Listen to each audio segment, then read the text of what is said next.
Okay.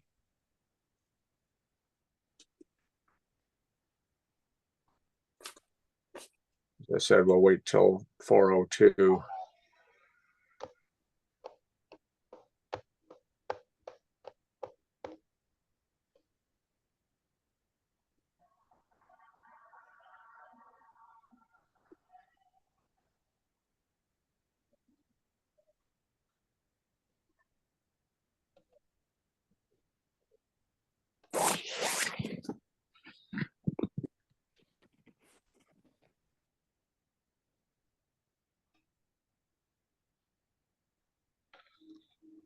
All right, ready to go. Welcome to OSCAL Central Online to this March 10, 2024 program. I'm David Vaughn. I'm the president of OSCAL Central, and I welcome you to our monthly program of items of interest to the OSCAL 2-rail community.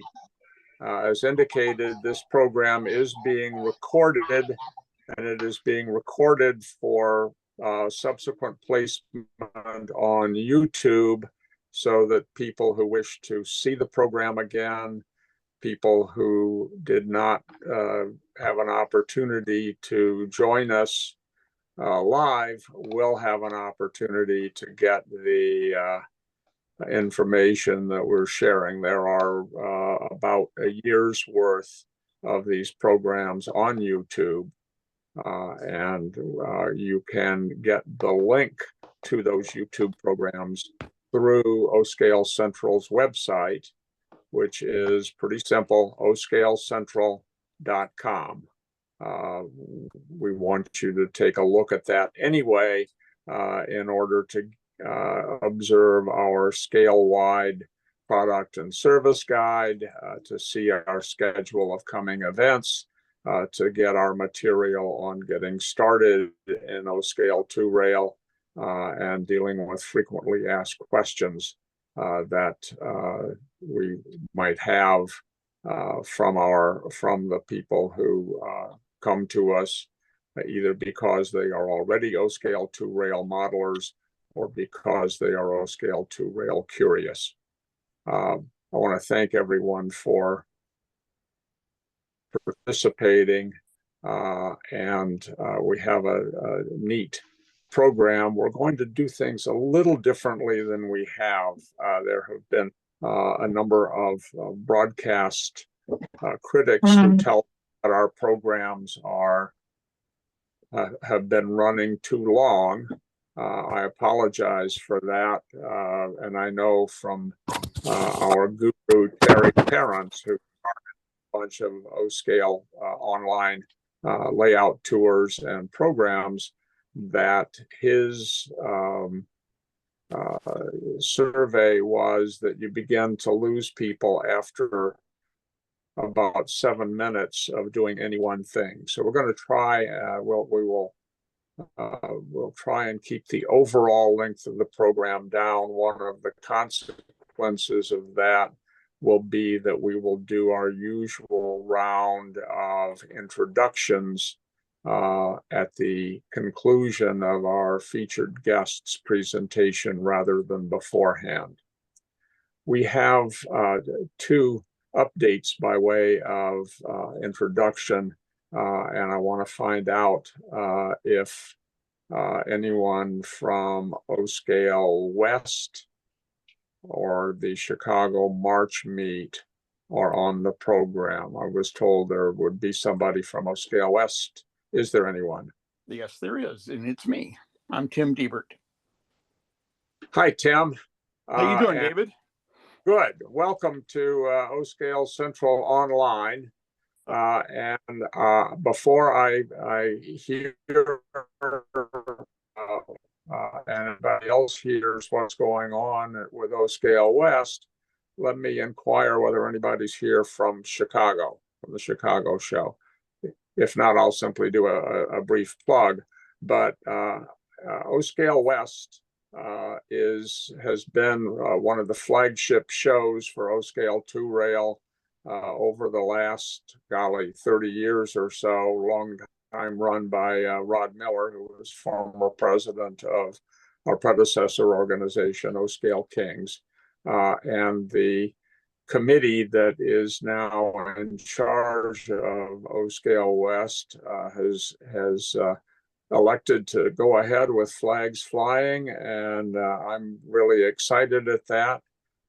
We don't have as strong a presence on the West Coast with O-Scale Central as we do for the Chicago show, but we are certainly supportive of O-Scale Central, and we want to be helpful. And one of the first places this starts is getting the word out. So Tim, why don't you tell us what's going on with O-Scale West? Thank you for joining us. Well, I think I've just managed to lose your audio, Dave. Oh, can anybody else hear me? Yeah. Yes, no? I can see you. Yeah, I can hear you. All I'm asking for, Tim, if you can hear me, is an update and tell us what's going on with O-Scale West. I can see you, but I can't hear you. So okay, Greg, if you can you? This is technical problem at my end, most likely. So let me try something. We can hear you.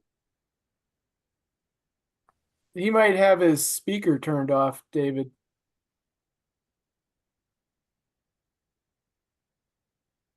Well, he was not muted before, so unless something happened. Yeah, now I should be okay. Beautiful. Okay. At least in theory. As good as we all are. Tell us what's going on with O-Scale West. We're excited to have you here. Well, I'm not a big I'm not a big Zoom fan, so forgive me, okay? So we're going to continue with O-Scale West this year, and it's going to be the May 24th, 25th, and 26th, I believe. We have more information on our website at oscalewest.com, but I want to give you a little background to what's going on as well. We're essentially under new management. Our previous chairman, John Hamilton, has been forced to resign due to potential conflicts of interest with his day job. He has a contract with the state of California, which means that we're problematic when it comes to being a nonprofit and all of that kind of stuff. So temporarily, I've taken over the chairmanship pro tem for O-Scale West, and Rod Miller has agreed to take on more responsibilities than he has in the past, primarily as our treasurer and our advisor for all sorts of things that we need advice on. We recognize that promotion, we haven't done a good job of promotion in the last few years, for whatever reason. We are now putting on a full push of making at least the social media world and the online email list world aware that we're alive and well and are planning to go forward. And this is where one of the things that I'm hoping that the O-Scale Central community can maybe help us with is promotion. If we can get something up on your website, that'd be wonderful. If we could get help spreading the word to other organizations who we may not be connected to. And then I have one last request, and that is if there's anybody who's planning to come to O-Scale West who would consider giving a clinic, we'd love to hear from you. Tim, I am coming to O-Scale West, and I will be happy to follow up with you to do a clinic. That's wonderful. That's wonderful. And I'm sure we can provide a meeting space scheduled to be determined for an O-Scale Central meeting. Super. We'll talk after it was pretty soon after the call here, but yes, and I can ask around if there are other people as well. That's greatly appreciated. So I will be in contact with you probably tomorrow or the next day. Great. David, if he would like, he's welcome to come on New Track's Zoom show anytime he'd like to and talk about his convention and when it is and so forth. And we'd also like to be able to have New Track scholarships represented there. Okay. Sure. Jim, I can take some literature for the scholarship. Tim, Jim Kello runs New Tracks, which runs weekly online programs, and would be delighted to have your participation on that. Thank you, Jim. Yes, sir. Yeah, with the chaos that we're now under with not having a real chairman, not having an elected chairman anymore, I'm pretty busy trying to get O-Scale West understood as to where we stand now relative to where we were. So it may not be this week, but it may be a future week if that's okay. Oh, no problem. Anytime. Okay, no problem. Jim, this is Eric Peterson. O-Scale West is up on the O-Scale Central calendar as an event, upcoming event. That's wonderful. Now, can we send a note, kind of a report about where we're going and all of the current status of O-Scale West to you and have you put it up on your website? I think probably the most effective thing would be to send that to David and he can put it in his monthly newsletter. That would be the quickest way to get to everybody. Yeah, I'll do that. There will be a monthly newsletter coming out approximately April 15. We would be happy to feature it on there. Oh, that'd be great. And I'm more than happy to send that, coordinate all of this through you, David. So oscalewest.com, is that right? oscalewest.com. Okay, and I assume there's going to be an update on O-Scale West as to what's going on. When I checked last, which was not that long ago, the last update had been from October of 23. So right, I updated the site a little bit earlier this past week or last week, and we're going to put. I'm going to continue to add to it on a more regular basis. Thank you. Any questions for Tim? This is a good start. We will work with you. Anybody got any wonderful and question, thank you. Comment? Thank you all very much. All right. You are obviously welcome to stay on if you can, but we understand if you got other stuff you need to do. Thank you, Tim. Thank you very much. And all right. I'll be leaving you now, but thanks for listening. All right. Thank you. We'll be in touch. You've got my contact information. Okay. Bye. All right. Right now, a last minute reminder on Chicago, which begins the end of next week. Chicago is March, 17, 18, 19. And you can get more information and an update on their website, which is, help me, it's .net, but somebody have handy the website for Chicago. We'll get it before the end of the program. One thing I want to sort of a item of personal interest. We've all seen the enormous growth of 3D printing, and there is going to be a panel on 3D printing at Chicago. They're getting more and more into clinics. Sarah Griesenbach, who was one of the real masters of O-Scale 3D printing, will be on that panel. And there is a company out there that is really putting this stuff together. It's called 3D Central.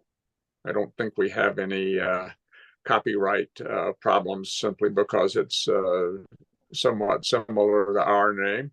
But they will be presenting 3D printed O-scale models. Their first model that they will be presenting in O-scale is a Western Maryland fish belly twin hopper. And I've seen the prototype, and it's really going to be neat. They are using scalable software, CAD and STL files. And so the things that they produce in HO or N or anything else can simply be blown up to O-scale. It's more complicated than that, but the basic principle is there. And they have the capability to do single unit 3D printing of entire freight cars. And I think this is just going to blow the top off of O-scale 2-rail in terms of the prototypes we have available, particularly in light of the fact that the brass, the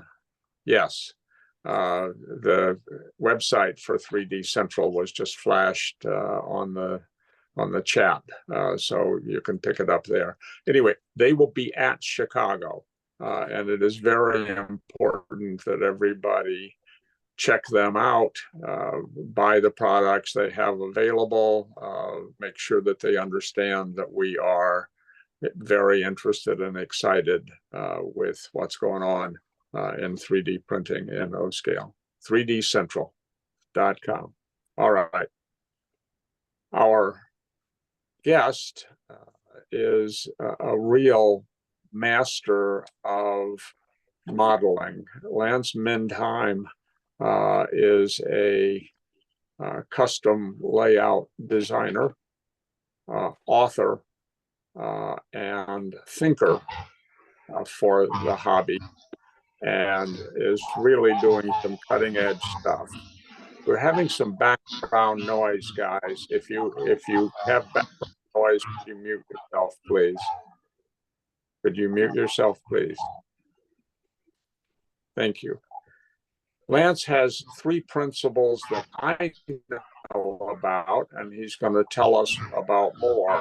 But number 1, he regards one aspect of O-scale, of model railroading as art. He thinks about it in terms of color and balance and design and aesthetics in ways that a lot of us really haven't, and I think that's neat. Second, he is interested in what I will call minimalist layouts, minimalist in terms of the complexity, minimalist in terms of size, minimalist in terms of their operation, but still maintaining the essence of what real railroads do and what model railroads can do. And finally, and I don't know whether Lance would agree with this, but I think of him as being a real proponent of ultra realism. And as I was saying before, before we started the formal meeting, I am a real fan of photographs, for example, that make you look and not be able to distinguish or not be sure you can distinguish between what's real 12-inch to the foot and what's a model. And there is nobody better than Lance in terms of that. And as I was telling him, he's the author of the first scene I've ever seen in N-scale that put me in that questioning mode. So I'm really excited at the stuff that Lance does, and he has very graciously volunteered to appear, and I understand has a brief PowerPoint to illustrate some of his accomplishments and interests. And I know that he has a new book out, and I hope that he will plug the book. After the PowerPoint is over, we'll have the opportunity for questions and answers, and we will go through and have a real thorough exchange. So I thank Lance for appearing. If I haven't said it, I apologize. I'm running the meeting, fortunately, with Greg Vigiano who as co-host, but we have a power outage here, and I'm running my end of this meeting on an iPhone. We have some very high winds, and they knocked the power out, and for some reason, my backup generator did not come on. So I apologize I can't see much of the video that's going on, and everybody who's on the call is about that little. So anyway, Lance Mendheim. Unmute. Unmute. Well, thanks, Dave and Greg, for having me on. I've learned something that I have 7 minutes to get through these 670 PowerPoint slides, so this is going to be fast. No, I'm just kidding. As we were joking before, this is blowing like crazy here. So if I go black, it's going to be a short presentation. But what I thought I would do today is just give a brief overview of what I do, and then turn it over to questions. But professionally, I have one of the weirder jobs out there, but I essentially do 3 things. I design model railroads for people. I build custom model railroads, and I write books.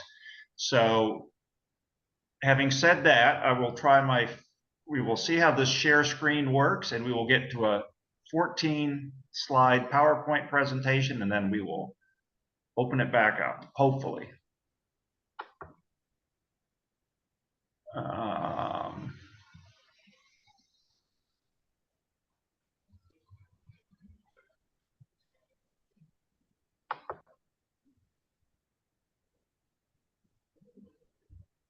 I'm having a hard time finding.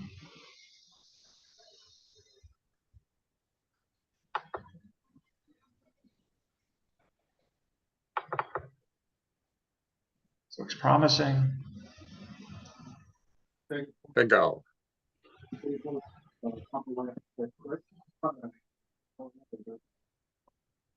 that come up, folks? Yeah, it did, Lance. And on the bottom, you can next to where it says 70%, there's a slide screen you can click. Whoops.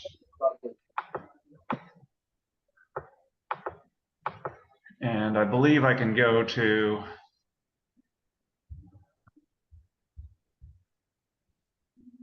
Just bear with me a second. Next to the percentage. Reading view, slideshow. Also go to slideshow and start. There we go. Did that work? Yeah. Yes, Okay. So are you looking at a picture of me or a picture of a Guilford unit? Hopefully the Guilford. Guilford. Okay, well, things are shaping up. So this is a custom model railroad I built for a gentleman up in Portland, Maine, a branch line. It was featured in Model Railroading last year as their project layout. So I'm using that as their as the kickoff. And talking to Dave, in terms of the realism, there is a little bit of cheating going on. That there's 2 things that happen with these photos that greatly enhance the realism. Number one is you keep the camera very low. And in this, I like to use the iPhone because that gets you lower. And then the second is to crop in an actual sky. Those two simple steps will make an enormous difference in terms of realism. So as I mentioned, I do 3 things: custom layout building, layout design, and books. This is a custom layout I built for a gentleman in Philadelphia, which is kind of proto freelance. We're just trying to catch the general sense of the Philadelphia vibe. Those MTH GG1s are beautiful, beautiful runners. They weigh a ton. The viaduct was scratch built, and the sky was cropped in. So that's a custom built layout. One thing that's a little bit different as a custom builder as opposed to building it yourself is no customer is going to want to sit for 5 or 6 years while you fiddle around with this thing. You've got to move pretty quickly. Depending on the size of the project, they run anywhere from 4 to 8 months usually. I've had a couple, I had one that went for 2 years, but generally you have to keep them moving. And many of my customers don't have me do the whole thing. A lot of people hate wiring and bench work, love scenery and structures. So I do the mechanical portion, bring it to them, and they finish it. Obviously, it must look good. It must work perfectly. Unlike the people in this Zoom call, many of my customers really have not had the opportunity to build anything. So for you and I, if there's a minor glitch, we could fix it in 20 or 30 seconds and not even think about it. But for many of my customers, if you've really never built anything, the smallest thing can bring a layout to its knees, which means I have to fly across country for a 20-second fix, which I would prefer not to do. So these things have to really be built as perfectly as possible. They're overbuilt. I have an easy job but no job is perfect, and the hard part of what I do is transporting the layouts. Model railroads are heavy and fragile. It's not a good combination. So they have to be built in modules. The joint location is very important. When the project is done, if it's within a day or so, I put it in a rental truck and drive it out. If it's going to the West Coast, and I do have projects out there, it goes into a pods container, which in my experience is just an excellent company to work with. They were great. And I ship them out to California and meet them out there. And then finally, with custom built layouts, the dimensions have to be exact. If you're building a layout in your own home, you just build it to what's there. I don't have that luxury, and if it's 1/8 of an inch too big, you have a major problem. If it's too small, it's not a problem, but if it's too big, so with every single project, I fly out and measure it myself. This was a project I did in New Jersey, Passaic River in Newark, New Jersey. Scratch built that bridge. Just gives you an example. This was for an individual in Illinois, BNSF project. This was really fun. Thurmond, West Virginia, about a 20-foot section. This guy was a lot of these guys are pretty good modelers. For one reason, they just want me to do a portion of it. So this individual was a very good modeler. He just wanted me to do the diorama of Thurmond, and then he built out the rest. That was fun. West Coast project. That wraps up or gives you an idea of the construction side. I also do a fair amount of design work for people where they give me their Gibbons and druthers, and working together, we come up with a design. So that's a big part of my business.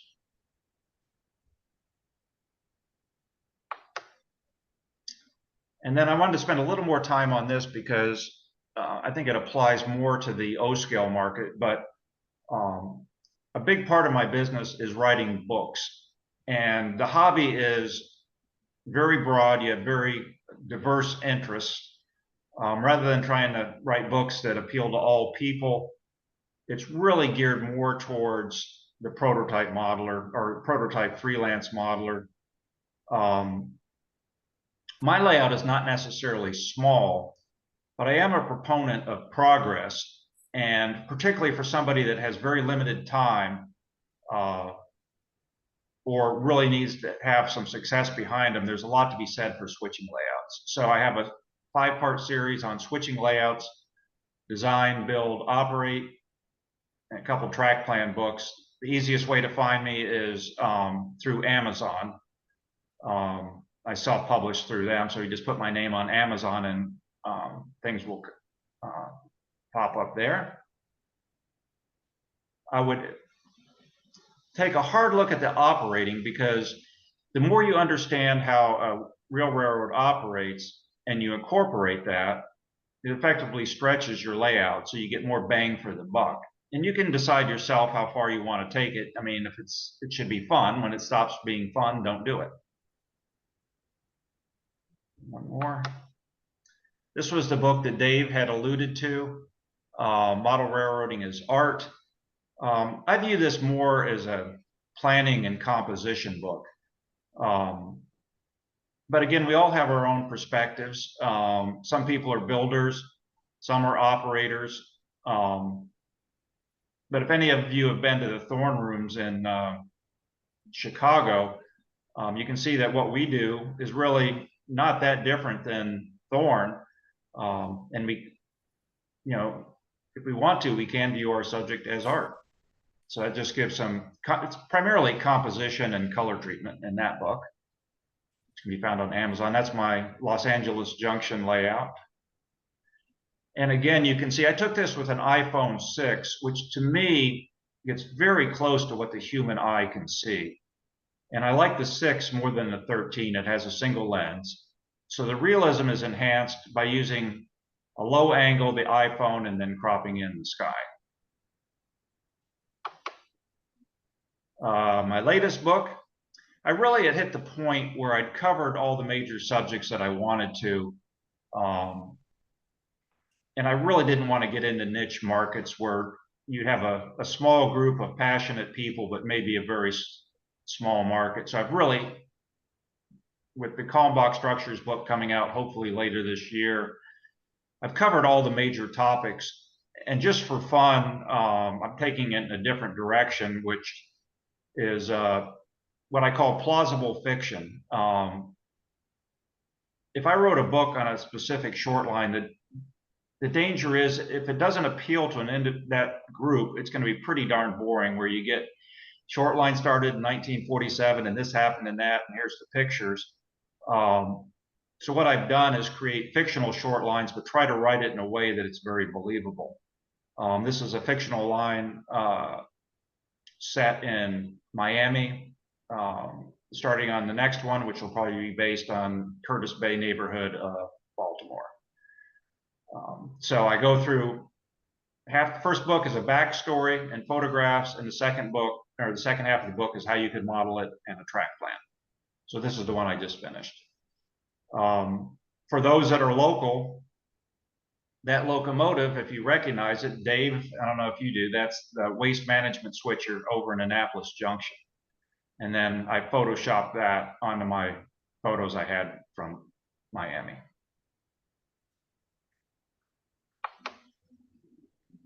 I have 4 personal layouts. If you go to my website, lancemintime.com, you can get more information on those. The upper left is my main one that's based on a branch line in Miami. The one on right is a smaller industrial park in Miami. Lower left, Los Angeles Junction. And the lower right is Brooklyn. And the 3 on the right, to be honest, are very small. They're only about 7 by 7 foot L's. So the main one is in the upper left. The others are operational dioramas.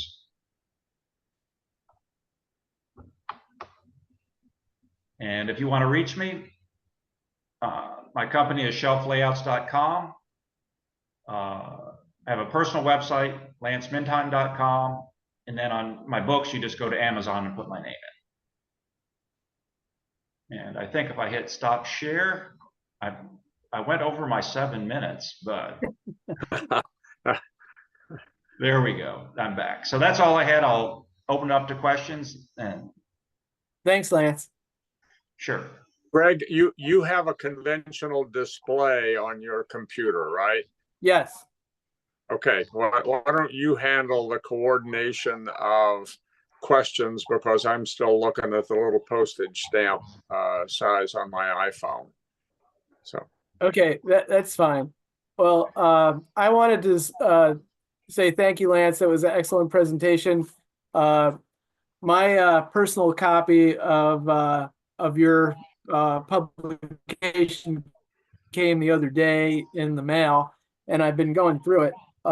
because I'm trying to build a small switching layout myself in a modular capacity. But do you have any advice when people are kind of just starting out on how to go about the bench work and well, starting out with the planning to get something that is going to be a really satisfying end product? If you're starting out, the main thing is just to get your feet in the water. And the biggest challenge I see with our hobby is there are so many people that are more fans of the hobby than participants. So I would focus less on having it be perfect and pat you on the back if you can get anything up and trains moving left to right for 3 or 4 feet. Because if you can do that, you're ahead of 50% of the hobby. But where people get in trouble is there's a sense of panic where the hobby is so important to them, and they've been on the sidelines for so long that they're afraid it's not going to be interesting. And so they keep adding complexity and adding elements to the point where it gets to be pretty darn difficult to build. So my advice would be to somebody starting out is the bench work doesn't matter. It just trains are light, even O scale. If you don't want to do it yourself, just buy some stuff from Sievers. Whip up something with 3, 4, 5 turnouts and get your feet wet. At that point, you know what you don't know, and then you can adjust from there. But the most important thing is just to get something, that first one, under your belt. And I would say really try to rein yourself in terms of overreaching. On my design business, probably 2/3 to 3/4 are new to the hobby. And the lists of what they have in order to be happy get quite unrealistic and quite long, particularly for somebody that hasn't built anything in the past. So that would be my suggestion. Keep it simple and get something up and going. If you don't like bench work, call up Sievers, great company. They'll ship it out in 10 days and you'll be up and going. Thank you.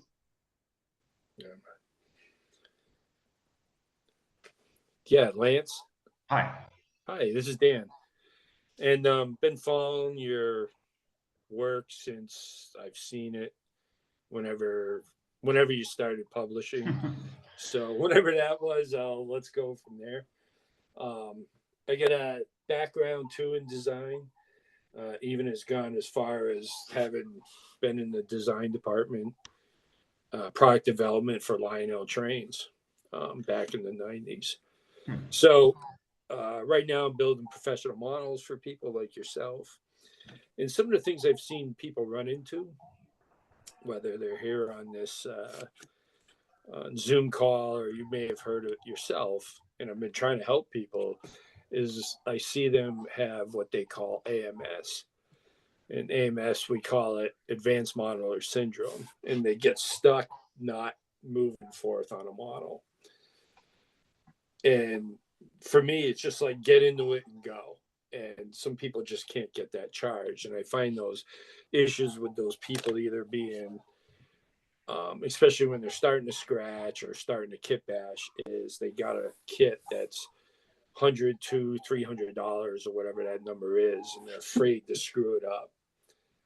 And they don't know how to fix that. And I'm wondering if the people listening or yourself saw that and you can help people how to get out of that and get moving. And I've tried many ways. I wrote things on it. I even have a thing of what it is and how to get out of it. I put together for a friend and he still can't get going. So I don't know. So there's one thing, Lance. And then the other thing is you're so lifelike. It's incredible. And like the surfer trying to get the perfect wave, you've seen to hit those waves. And with that, as I sit here and I just finished a model for a client, in fact, while the Zoom was going on, and I go, there's like, what are your like best scenery weathering type scenarios you get into? And I know you write about them, but it's more in depth than what you can write. And how do you how do you see the real thing, and then how do you bring the model to real? I mean, that's just incredible to me. Practice. I would call it deliberate practice. And the thing that I would tell people is a lot of times you you see these works and you think the person cranked this out the first attempt. I'm 64 and I started building when I was 14. So that's 50 years. And even if I was looking at some of my work from 10 years ago and I was kind of cringing, but no matter where you are now, 5 years from now, you're going to be better. I've got friends that are in their 80s that each year are getting better and better. So you do the best you can given where you are. You accept the fact that 3 years from now, you're going to be able to do a better job. You recognize that that was your best effort given where you are. Complete the darn model, make mental notes, don't get too high, too low, and then just stick at it. I don't beat myself up, but I make notes of areas that I can improve. And if you just mindlessly put things together without thinking about it, your skill level is not going to improve.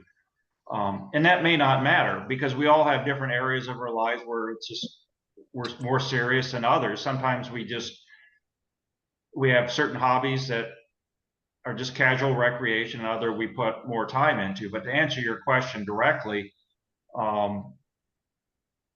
the pursuit of perfection can really bog people down. So sit down.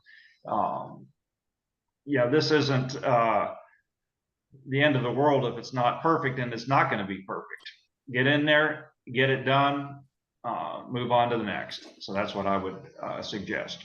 Lance, as a follow-on question to that, what are your thoughts on 3D printing and the kind of precision that you can get from using 3D printing tools? Oh, I love it. I mean, it's the advantage is there's no inventory. So if the skill comes really from being able to do the drawing, which is not easy. I'm too dumb to figure that out. Might leave it to my friends. But the advantage is if you get a file uploaded, let's say to Shapeways, it opens it up. You have no investment other than the drawing. There's no tooling. So it opens it up to all these parts that you wouldn't be able to get, or there wouldn't be a market under injection molding. So it's a huge boon for the hobby. And I would add, I really do believe that if somebody, maybe you couldn't live on it, but I think a lot of guys could make a decent supplemental income off of that if you ran it like a business, did the marketing aspect. But it's not the end of unlike injection molding where you have all this money in the molds, and then you have the inventory. With 3D printing, the only investment is the time. And the stuff that comes out is just so cool. I mean, if you're in a niche, you're looking for some weird part, just go on Shapeways and you'll find it. So, I mean, it's the new wave of the hobby. Yeah, thank you. I've got a question. I've got a question here. My name's John McInerney. Do you use any software in particular for doing your layout design? The reason why I ask is I've looked at some of these, and I spent most of my adult life as a software engineer, and I'll be damned if I can find something that is really useful to me personally. So I consider myself a techie, and these things get in the way. Do you have anything to say about that? Well, I've used my software 2 to 3 hours a day, and don't feel bad because half the programs I can't figure out either, other than the one that I use. But I'm going to answer it 2 ways. I use Third Planet, which I like. I don't know if it's any better or any worse, but I would tell people it's just a tool. The only goal of software in a design is get the darn layout built. It's not to be spending 3 hours a day for the rest of your life going through thought experiments. So I use Third Planet. I like it. Any program you feel comfortable, it's just a tool like a hammer. You go to Home Depot, you don't spend 6 hours and have a poll all your friends about what hammer to get. So just get something you're comfortable with. Well, the reason why I'm asking is that so many times when you lay out the space that you have to work with, and you specify you want 6-foot radius curves and so length of feet between turnouts and all the usual kinds of things. And, the overhead of doing all that advanced planning before you lay out one line gets in the way, and you're not really sure whether or not the program is going to help you, if you will, to and you're 100% right. And the difference is I do this all day, every day. So for me, it was worth the agony of learning how to do it. But I will add one thing on top of that, and that's people get so enamored with the computer. A 2D design is never going to tell you as much as what you see in front of you. And particularly for a modest size layout, you are going to get more information roughing it out on the floor with mock-ups. So hypothetically, let's say somebody had a 12 by 18 foot room. If there were no furniture in that, the way I would plan the layout would be tape out or use something on the floor to mark out the benchwork boundaries, and then just use photocopies of turnouts, masonite cutouts of the curves, and move those around by hand. And that is going to tell you a million times, give you so much more information in terms of what it's going to look like and what will fit than the program.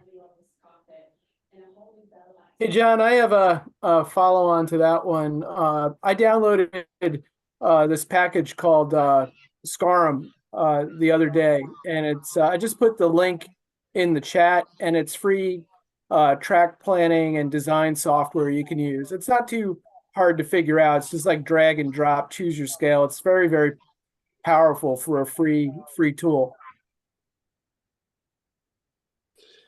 Can I add to John? Is that okay? John, there's this kid here in Central Mass. His name is Dylan Lambert. You guys may have seen him, but he's kicking product out in O scale left and right, whether it be B&A passenger cars or whether. But you might want to reach out to him at Lambert Locomotive Works, and he kicks things out left and right. And he's a good friend of mine, and he kicks some letters out for me. And I don't know what program he uses, but he seems to understand it pretty well and do well with it.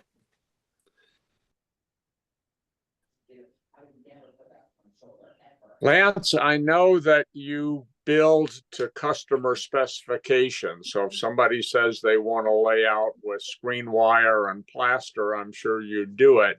But left to your own devices, do you have a go-to benchwork construction technique? Do you have a go-to connector techniques for putting sections of the layout together? What kind of paint, what kind of materials do you like to work with if you have your choice? Actually, I do. I mean, in order to be efficient, we talked about I have to get these things up quickly. You don't want to be reinventing the wheel with every project. And over time, you learn that there are certain products that are just so well made. There's no need. If it's not broken, don't fix it. So with bench work, the trains are not that heavy.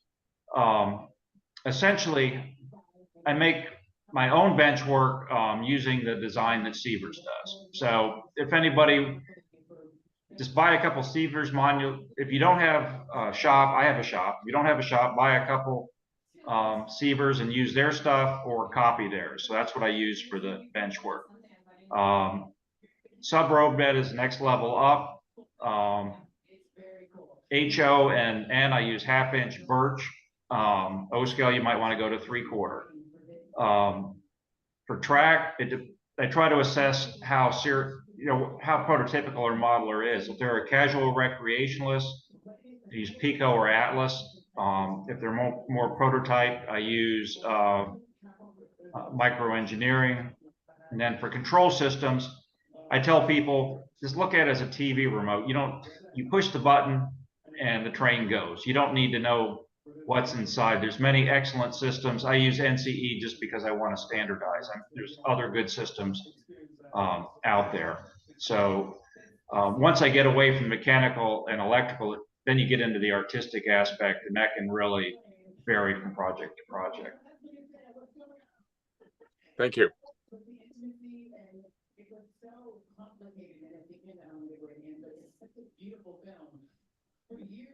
It's Eric Peterson. I was wondering about scenery. Right now, I've been experimenting some with polymeric sand that has the adhesive already mixed in it. And I'm wondering if you're familiar with that and using.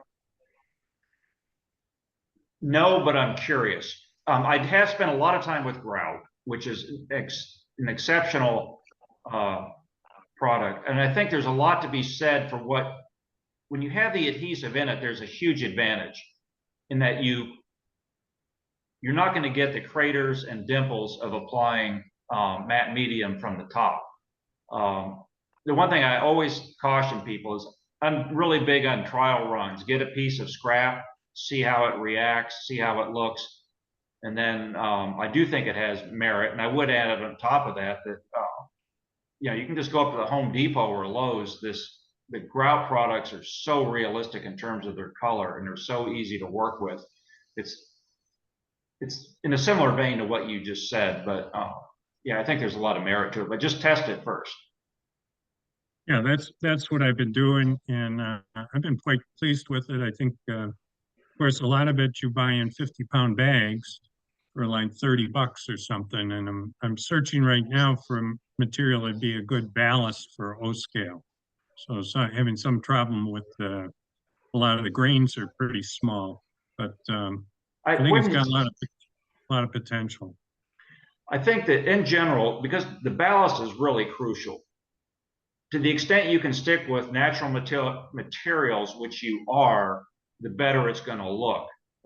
And I would personally worry less about it being too small. I think that's not going to be as big. If it gets too big, that's a problem, but if it looks too small, if you go into a lot of places, just go up to the prototype, some of those grains, particularly industrial areas, are pretty small.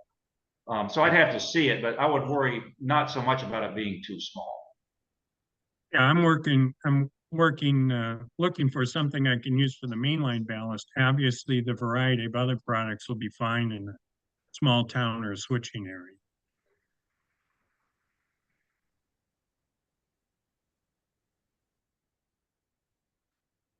Are there additional questions for Lance?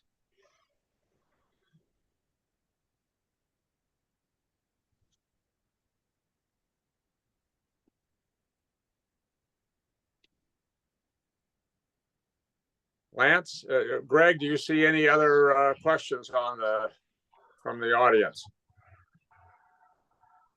No, I think the audience is sufficiently mesmerized by the topic. Well, if anybody has any questions, just my email link is on those websites. And Dave and Greg, I appreciate you having me on, and try to keep from getting blown away. Yeah, well, I'm trying to. Hopefully, we can get some electricity back here that goes beyond the battery on the iPhone. But yeah. Thank you. And, what's your email address? If you go to it's my name, lmindheim@shelflayouts.com. But if you go to my website, lancemindheim.com, there's a link there. Okay. Thank you very much. Thanks for taking the time. Really appreciate it. Love your books. I'm going to head out, but thank you guys. Thank you, Lance. Talk to you soon. Bye-bye. Thanks a lot. Bye. All right. In the interest of having a shorter program, we have limited this month to a single presenter, and we appreciate Lance giving his time to us and his thinking. If you have not seen his stuff, go on the website, because he thinks about his hobby in a way that is a little different than most of us do. Much more artistic, much more minimalist, much more focused on ultra realism. And it's really a fresh approach, and I appreciate him appearing. I also appreciate Greg Vigiano, who provides operational support and a lot of help on this program. We do this every month, and it is a chore sometimes to deal with the logistics, and that's before we get into power failures and emergency backups and so on. So I thank him. Unless there are other formal parts of the program, I want to do two things. One is I want to go around the room, and I need Greg, because he has a better visual display than I do. I need Greg to sort of oversee everybody's introduction on the program. And what we do is basically a 3-sentence audience participation. Number one, tell us your name. Number two, tell us where you're from. And number three, tell us what you model. And Greg, if you can supervise that, if everybody other than me has a standard configuration in terms of the photographs, the visuals that we have, simply start in the upper left-hand corner and go through. If there's something else going on, please do something that makes sense. But Greg, if you can coordinate that, I would much appreciate it. Well, it's a little difficult because the order keeps changing as people kind of keep moving around, but I'll do my best. We'll start on, what is my what's the order on my participants list, and that starts with John McInerney and then goes to Bo. So guys. Okay, my name's John McInerney. I've been in the hobby for over 50 years. Okay, I have lots of equipment, but no layout. And I am in a house right now where there's room for something in the garage. I live in Florida, Englewood, Florida, which is a desert for two-rail O-scale, and we're on the west coast of Florida, below Tampa, about 80 miles. And I'm looking for a club, preferably a club with a working layout, not necessarily working, because I can help with that. So that's my sad story, and back to the net. Thank you. John, check out the that SCARM link that I put in the chat for layout design. That might be really helpful. Next is Bo Lichtenberg. Yeah, this is Boo. So I'm in Santa Clara, and I'm part of the O-Scale West committee as well. So I work well with Tim Diebert and the gang. And yeah, we do look forward to putting on the show again. So I'm actually in Santa Clara, pretty close to a well-known train shop here that's called the Train Shop. And for those guys who have been out here, you may have an idea where that is. I kind of model, I'm kind of all over the map when it comes to modeling, but I am a Pennsy fan, and that is kind of probably my main area. But I'm also interested in Brazilian trains after having done some rail fanning there a few years ago. Very good, thank you. And then next, Bruce Van Hoys.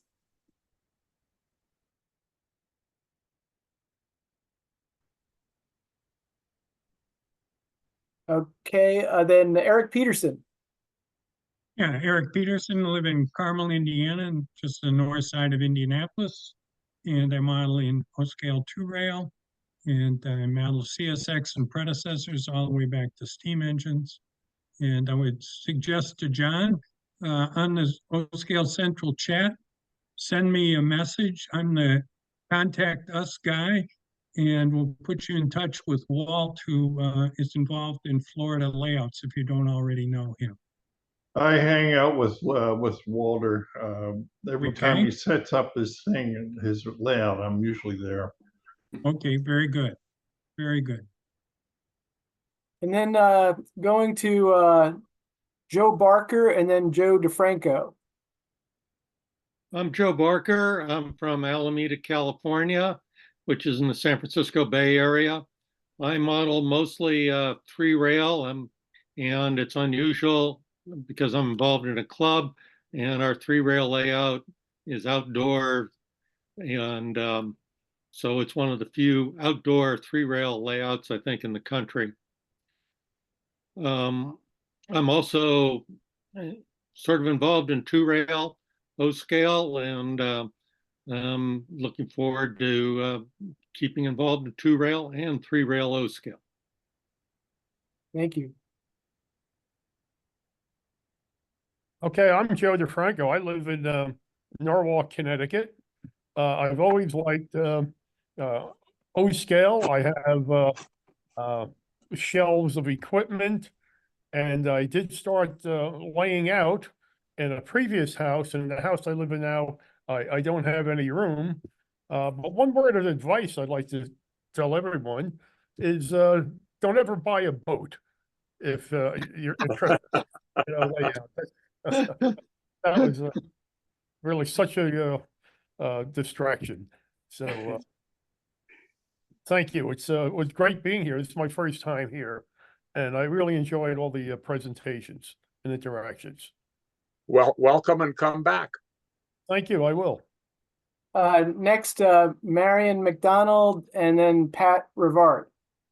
Okay, it's Larry McDonald here. I'm on my wife's computer. I'm in Toronto, Canada. I'm in ON3, my present layout. And I'm also, I like OW5. I've been collecting and hope to build modules in OW5. I've been in the hobby for 50 years. As soon as I got married, I get into trains. And yes, I've owned many boats, and they are a great distraction.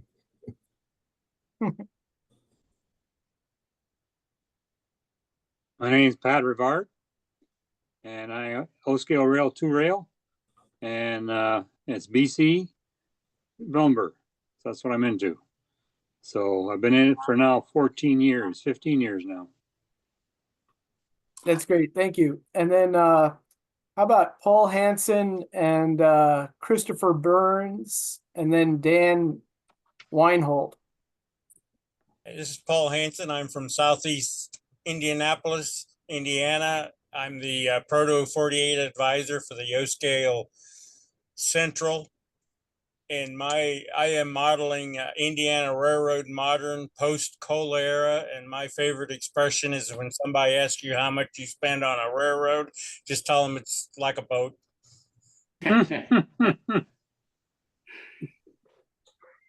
Hi, I'm Dan Weinhold from Lancaster, Pennsylvania, just a few miles down the road to Strasburg and all its railroad related activities. And I'm pretty much an armchair voyeur looking on. I have some plastic O scale for years now, but no layout.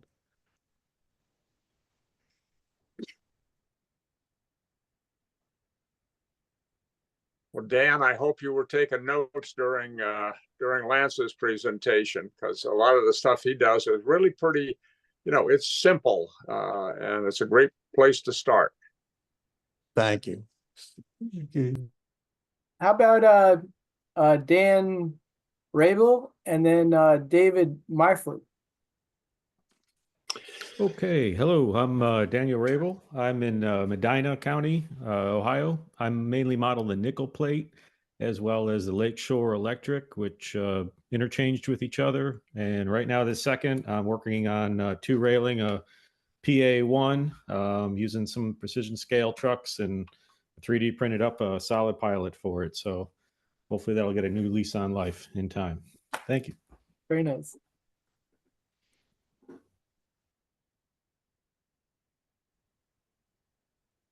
And then David Myford. Okay, what about Don Locke and Edward Fuller? Hi, everybody. I'm Don Locke. I model the Wellington and Northern Railway, which is O-scale 2 rail, and it's a modern short line, and it's 50 feet long, linear length, like a shelf layout, with 5 switching areas and about 2 dozen switching spots.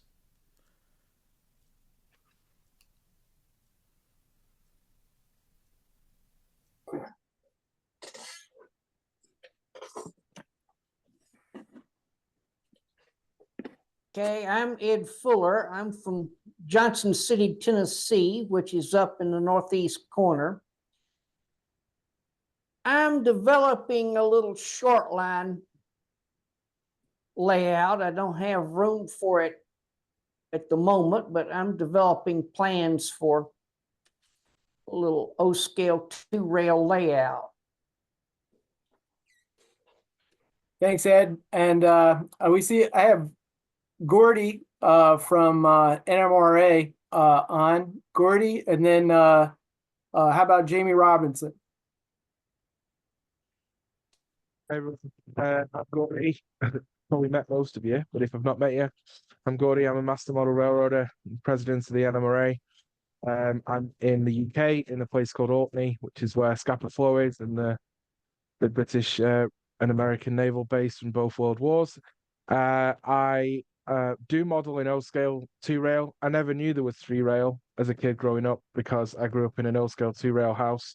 And as you can see in the background, this is the British O-scale layout of my father's that me and my father have built. Everything in that picture is scratch built, of course. And I also do US O-scale 2 rail, and I've got 3 SD40s on order, so there may be a O-scale 2 rail switching layout in the near future. Let's watch this space. Thanks for joining us. Jamie? And I'm Jamie Robinson. I live in Turner, Maine, which is in central Maine. And I model a small short line in southern Vermont that disappeared just during the Depression, but as though it existed into the 1970s. And I'm doing that in Proto 48. Thanks. Next, I have iPhone 13.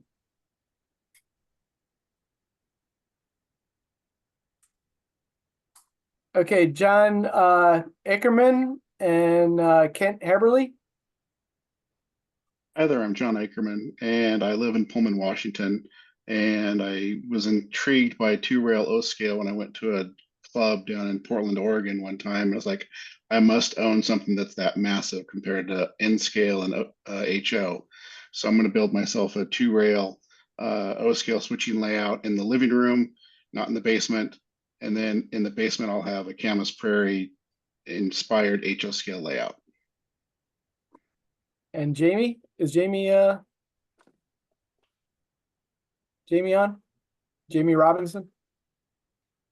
He was here. I mean, he okay. already spoke. Yeah, I was just here. Sorry. And Pete Mulvaney? Yeah, hi, I'm Pete Mulvaney, and I'm in Waterloo, Ontario. And I don't have a layout right now, but I did model a modern era short line called GHR, which was loosely based on what I see around me here with the Godrich and Exeter and Ontario Southland Railways. And I hope to be able to reassemble my sectional layout again at some point in the future.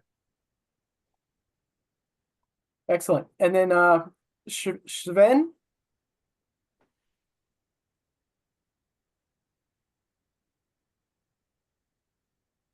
Oh, okay. Can't speak right now. Okay, then Raleigh Rice and Rich Randall. Hi, I'm Raleigh Rice. I live in the Muskegon area and belong to the Muskegon Railway Historical Society. Moved from California to Michigan about 1.5 years ago. With one of the things I'm looking forward to is having a basement and having room for my trains. And I'm going to be modeling the local Grand Trunk Western here from town. Very nice. Great. Rich? Randall, can you hear me?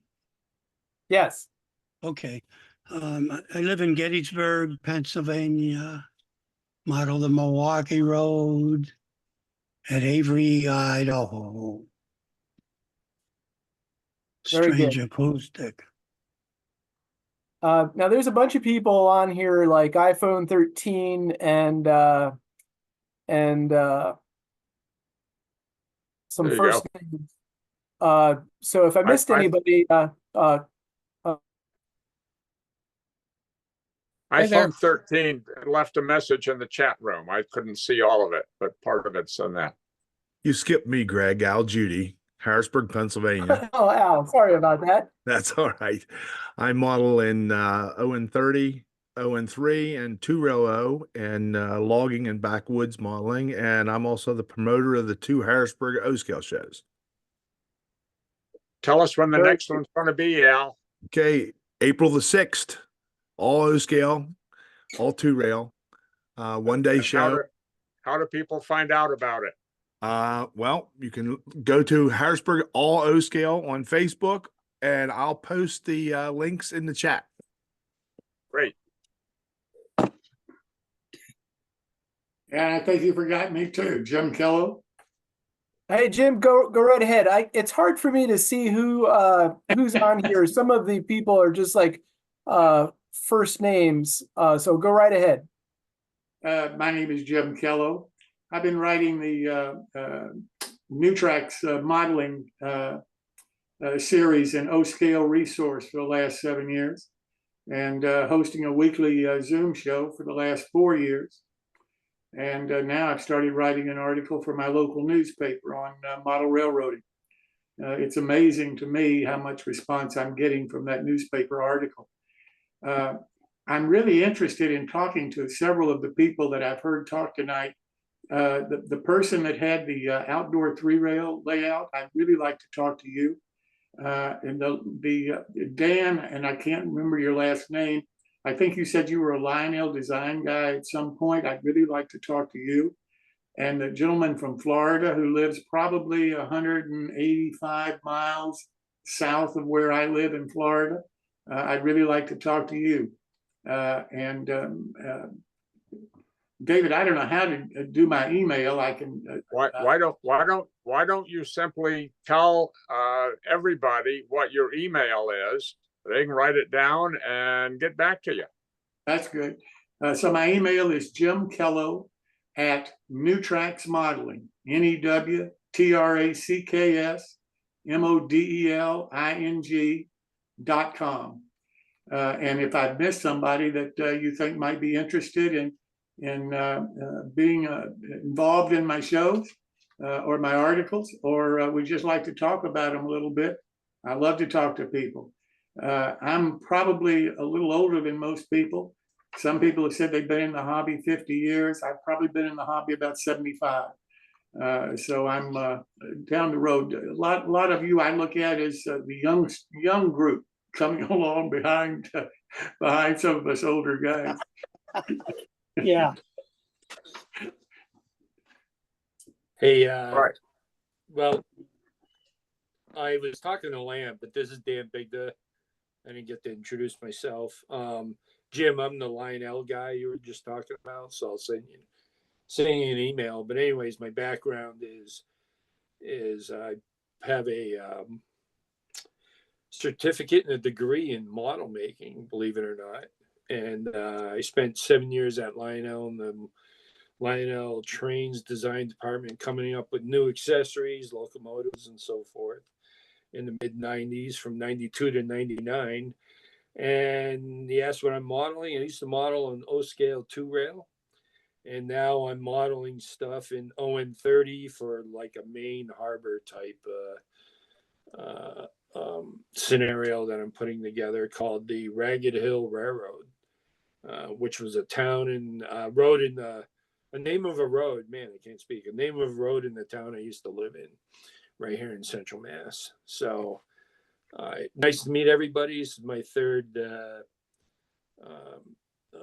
Zoom call on this, and it's pretty cool. And it was neat listening to Lance earlier. Thank you. Thank you. Greg, you forgot yourself.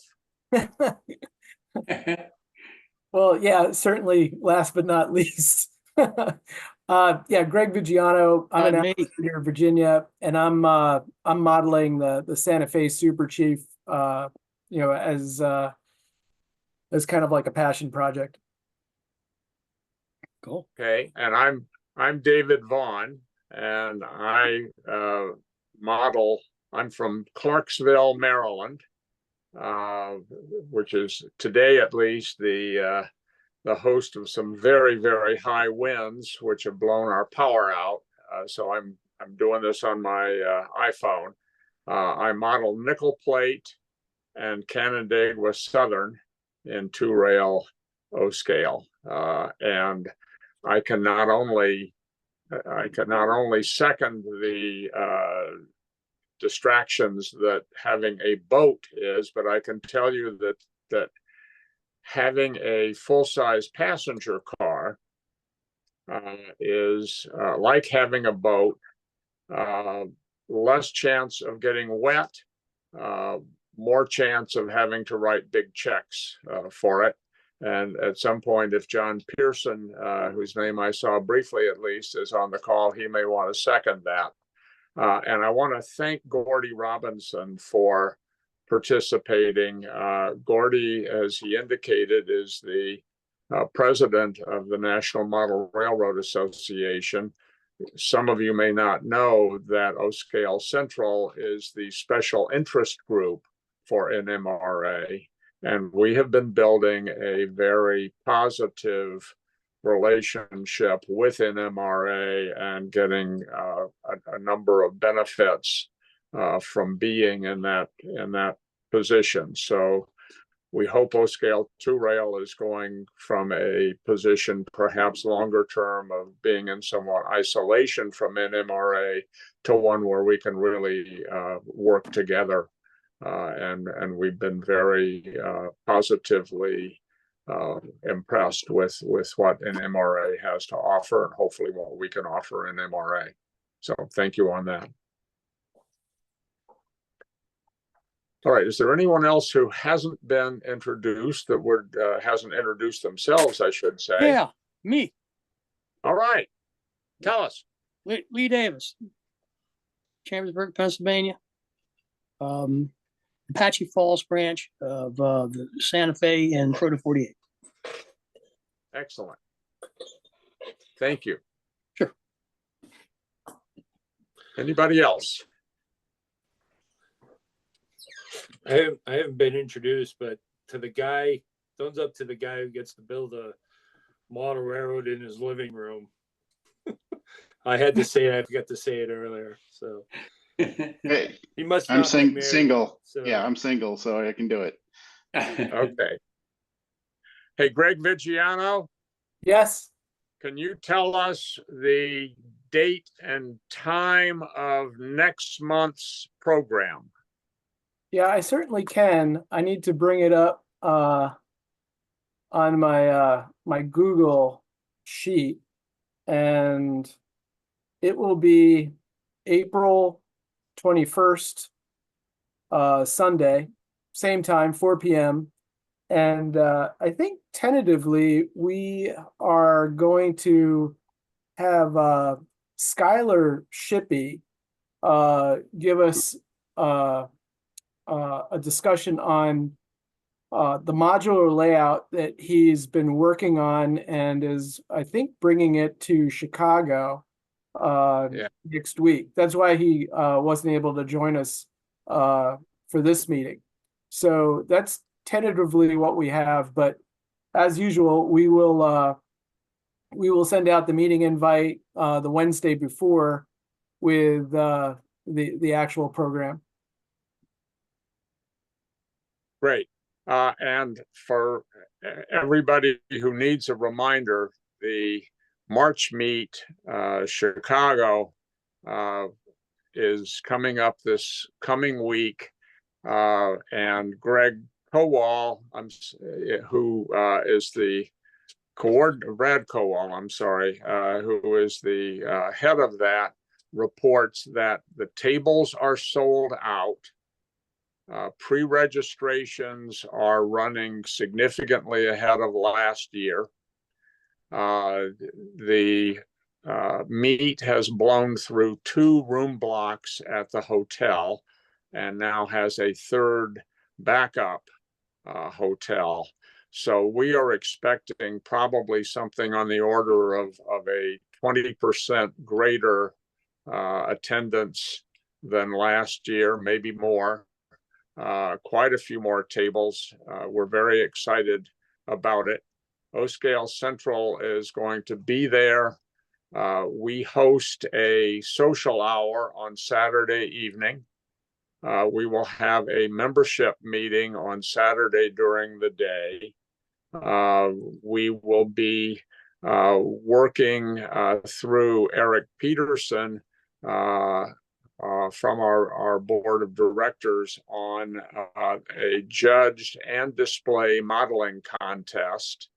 And we will be there to meet and greet. We will have tables right outside the door. We encourage everybody to attend this meet. It really is the flagship of all O-Scale events. And O-Scale Central will be playing a very key role in all of that. So we hope you will join us. We are looking forward to working with O-Scale West on a revitalized O-Scale West Santa Clara meet over Memorial Day weekend out there. You will be hearing more from us. We will be able to tell you more at the next meeting. And as far as I am aware, that concludes our formal program. Jim Kello is a great guy, by the way, and you have his email. And for the people, anybody who wants to talk to him, please do. But the people that he would particularly like to tune in with, by all means, follow up with him. Jim has been very supportive of O-Scale. We are working with him. We're also working with the Pacific Coast region of the NMRA on a combination virtual and in-person convention. And we will have more on that coming out as well. That concludes the formal portion of the program. What we have been doing at the conclusion of the formal meeting is leave the mic open for a while for people to have questions and answers. Sometimes there have been things that come up in the introductions that somebody wants to follow up on. And we are perfectly happy to have that kibitzing session follow the show. Greg, before we move to that, is there anything else that you need to add? Remind me that what I've forgotten, etc. No, other than the fact that, we're continuing to try to develop our own 3D model CAD catalog. So hopefully in the next couple of months, we'll be able to publish that on O-Scale Central's website. Yes, we also have a new program on an outreach to clubs for people who are in clubs. There really is no central place people can go to talk about the problems and issues that they have and bat around solutions to them, figure out what worked. And if you'll go on the website and go to contact us, we would be happy to plug your club into the next meeting that we're going to have in that regard. And Gordy Robinson, if you're still on the call, and as I said, I'm on an iPhone, so I can't see everybody. But if you have anything you'd like to tell us or ask us about NMRA, we'd love to give you the opportunity to do that. Well, I think you dropped off, David. Okay. All right. Okay. Anyway, anybody got any? We're now down at the good and welfare portion of the meeting. Anybody got anything to ask or tell? David, Jim Kello, I'd love to give some information about our scholarship program. Please do. We're the only organization out there that offers model railroaders, specifically model railroaders, an opportunity for a scholarship. This year, we're offering 3 $2,000 scholarships, one of which is a joint scholarship with the Pacific Coast region of the NMRA. That organization donated $2,000 to our scholarship fund this year in order to be a joint participation with us in one of our scholarships. It's listed on our website, newtracksmodeling.com. And if you know of a young man or woman who could qualify for the scholarship, I hope you'll tell them about it because we're taking applications right now for the 3 scholarships. And we hope to get an awful lot of interest from the community. That's why we go to all the shows that we possibly can. And people like Al for his shows have been gracious to to provide us some space at the shows so that we can talk about the scholarship program to both the parents, grandparents, and any kids that are there. But if you know of somebody, I hope you'll tell them about it. Because as I say, we're the only group out there that's doing it. We're all volunteers that are doing it. Nobody gets paid anything. We're a 501c3 organization. So if you donate to us, it's tax deductible for you. And we hope that you'll, right now at least, encourage the kids to apply for it because we close out the applications for this year on July the 1st. Thank you, David. Thank you, Jim. Thanks for appearing, and thanks for the support you give to Rail O-Scale. Well, thank you so much for all the support your organization's given. And you too, Al. My gosh, you've done an awful lot for us. Oh, you're welcome. Glad we can help out. All right. Anybody got any questions, comments? We can leave it open. If you're ready to sign off, we can pull the plug. I'll be there in a See second. you next month. Thank you all.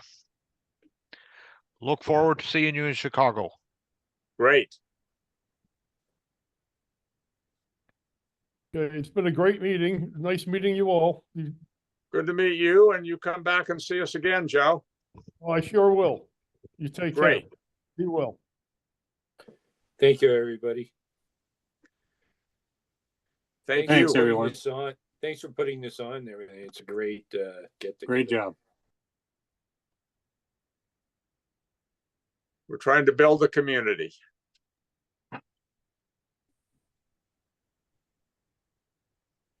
Great job. All right. Thank you all.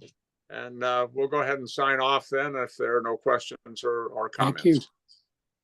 All righty. I know. Thank you much. Have a great day. See you on down the tracks. Bye-bye. Bye-bye, everyone.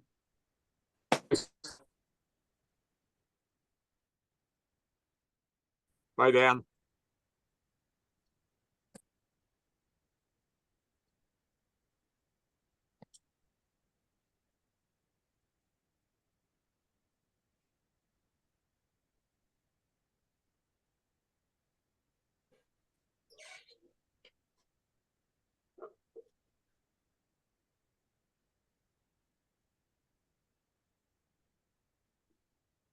Good luck with your generator, David.